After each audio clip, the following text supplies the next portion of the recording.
Hi everyone, welcome. I'm preparing to check in on these two European Nightcrawler worm bins. Once we get up closer, you're going to notice that there's something a little bit off, a little bit different about these systems. And can you see it? Well, it's those plastic boxes that are underneath the plastic bags. It's here under these plastic bags that we've been continuing on with the wool fabric composting experiment.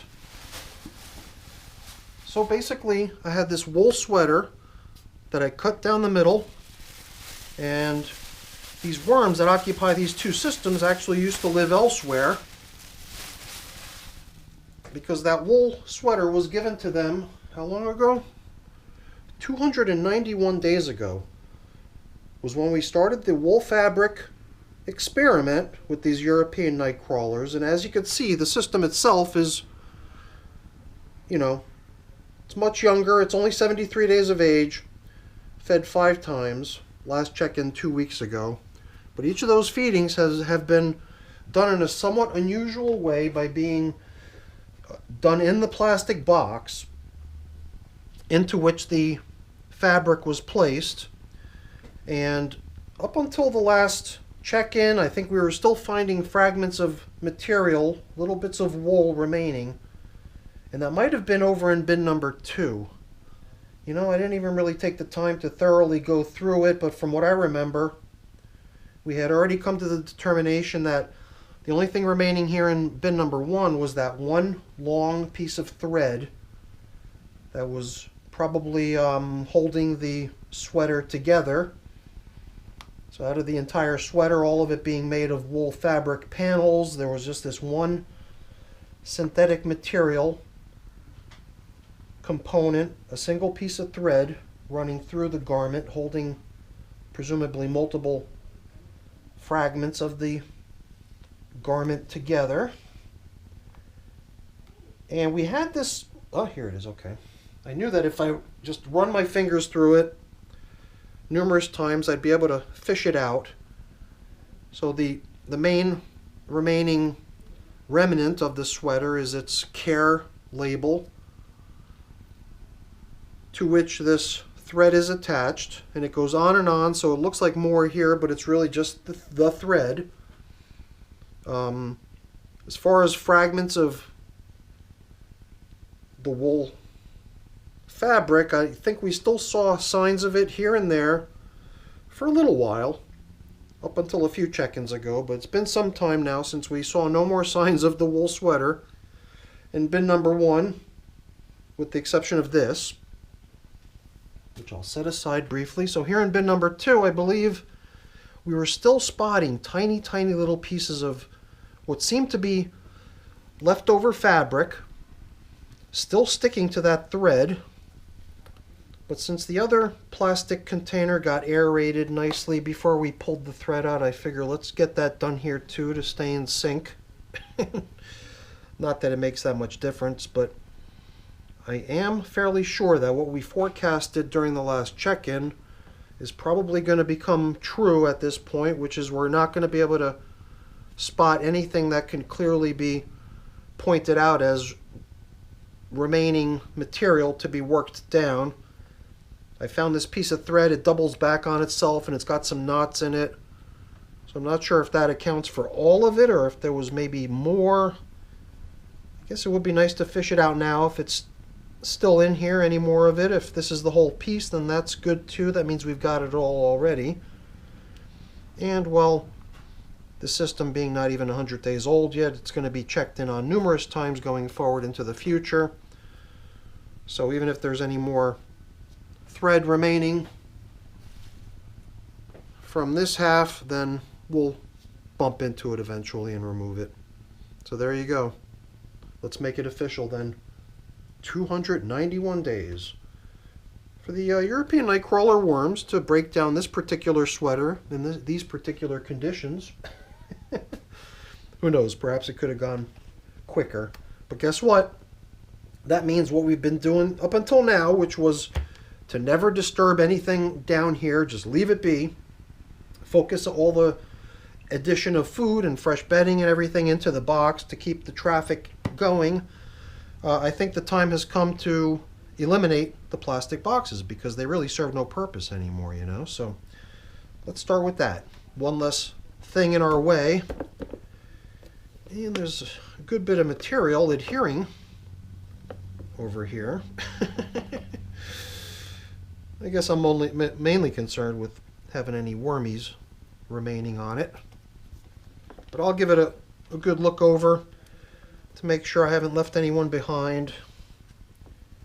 And even if I did, I'll rinse it out in the garden, so if I do happen to knock off any straggler worms that remained on the plastic container as I rinse it clean, those worms will be set free. So, nice. These are pretty sturdy boxes. Pretty good hardy material that they're made out of. Punched full of holes. That was the whole idea, that worms can come and go in pursuit of the yummy foods that have been getting added to this tray for I don't know how long now, as long as we've been running these systems. But also giving them the option to leave and occupy the new environment that they've been provided, wander out into the bedding that we left for them.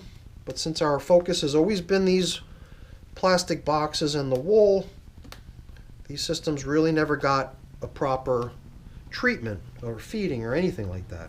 We've just been using it as a place to rest this plastic box. And all of our attention has been paid to what was in here, but guess what? That all ends now. It's official. These boxes can get rinsed off, get put back into my arsenal of bait box type holders.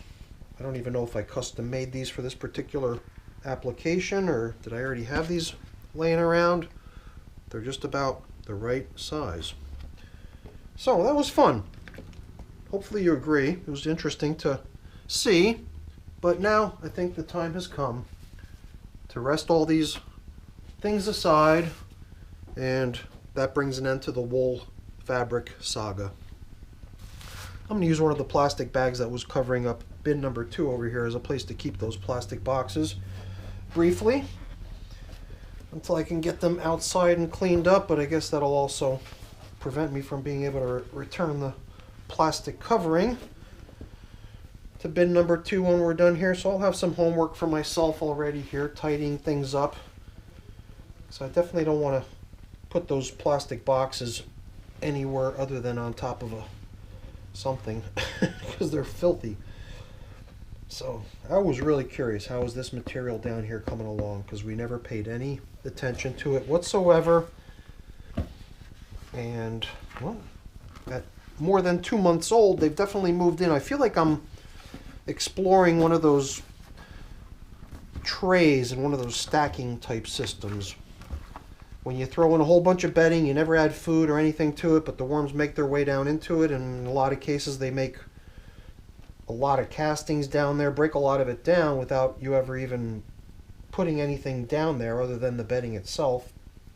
And that's kind of how I feel like we've gotten here too. These worms have occupied this material here quite nicely. I mean, yeah, there was worms up in the box where the feedings have been getting applied, but worms pretty much everywhere as well, you know. So this pile here that we emptied, right? That was the worms that were in the box. Not that many, right? The majority of them are just out and about, all over the place. Enjoying the lovely bedding we left for them. Yeah, you know, those plastic sheets of pink plastic bag were really there to make sure that the box remained covered. It didn't even seem to occur to me to make sure that this material down low was protected. So it did have a chance to get a little bit dry out on the surface. Like here's still a little remainder of what was out on the surface exposed to the air. You know, not even that bad. I guess the plastic did sort of drape off over the edge of the little box and cover up adequately here to keep the system's moisture just right. All right. Man, lots of worms in both systems. Exciting to plow through this stuff and see how they've made themselves at home in this stuff and how nice this stuff looks without me ever paying any attention to it or tending to it whatsoever. The worms just made a really nice environment out of it. But from this point forward, we're going to be helping them with that, giving them more bedding to contribute to what was in here already. And I guess that's the main thing that these systems have been denied, is a nice big generous application of bedding. So guess what, we're going to try to make up for all the lost opportunities to give them lots and lots of bedding. I'm going to use that first handful as something to try to wipe my hand off in from working on those boxes using both hands. I got my clean hand dirty already, but at least my pinky feels clean. I could use that to manipulate the camera at the end. And you know, along the same lines, I came down here with a fairly large quantity of food for them too, thinking that we've been a little skimpy on the feedings since we're a little bit constrained on space being in those boxes. I really wanted to lay down a nice, generous feeding zone, take out all the stops, and for that reason I loaded up this transport container with a lot of stuff. And you know, this one in the middle, I wondered how it would break. I think it's mainly carrots, because I knew I had thrown down a cabbage leaf like this to the bottom of the bag, onto which went all the carrot shavings. And then in went a few other random things, but I feel like if I at least separate the carrot into two roughly equal portions, and then a little bit of other stuff goes along for the ride, we'll have ourselves a couple pretty fair, equally balanced feedings in these two systems. The first proper feeding as far as I'm concerned, because feeding in those plastic trays just didn't seem right. Got a little bit of dry bread here too, and look at all this potato peel. Woohoo! That is a nice generous feeding. It's so weird, like having a dirty hand. Now you just feel like, okay, well, whatever, it's dirty already, what do I care? Just use it. All right, and I was gonna add a little bit of my grit here. You know, that pile of potato doesn't want to break apart. It's like frozen solid. Whatever. I feel weird touching things with my soiled hand here. That's all the coffee I have down here. That's nice. But, well, whatever. It's mainly leaves and stuff at this point, potato, things like that. So that to me looks like a really nice feeding, and it does feel like I've got to pull a fair bit of material from the outer edges to cover it all. Luckily that coffee in itself helped to a certain point cover things up over here, and man, these are such nice systems, I gotta say. I definitely like the way things are going on in here. These ENCs have made themselves at home in this material. They've really broken it in nicely, despite the lack of me helping them with it. The worms always seem to do really nice when you just leave them be. And the material is nice and moist. Perfect level of moisture, if you ask me. And now I'm already thinking ahead. Just another little opportunity right around the corner for me to get my clean hand, or supposed to be clean hand, clean. And that is to bring in a little bit of leafy matter. But you know, this check-in is drawing out to be a little bit longer than it needs to be, so I'd really like to try to get to the finish line on this. So let's see about making that happen. Like I said, the plastic covering for bin number 2 is unavailable right now, since I've got those bait boxes, or whatever you want to call them, resting on top of them. So I'm going to be leaving these systems uncovered for a few minutes until I've freed up the plastic bags that belong on here, because they're kind of in a important function right now. But I promise I'll be taking care of this shortly, once I've taken care of some of the housekeeping pertaining to cleaning up those boxes. So that's it for our check-in, everyone.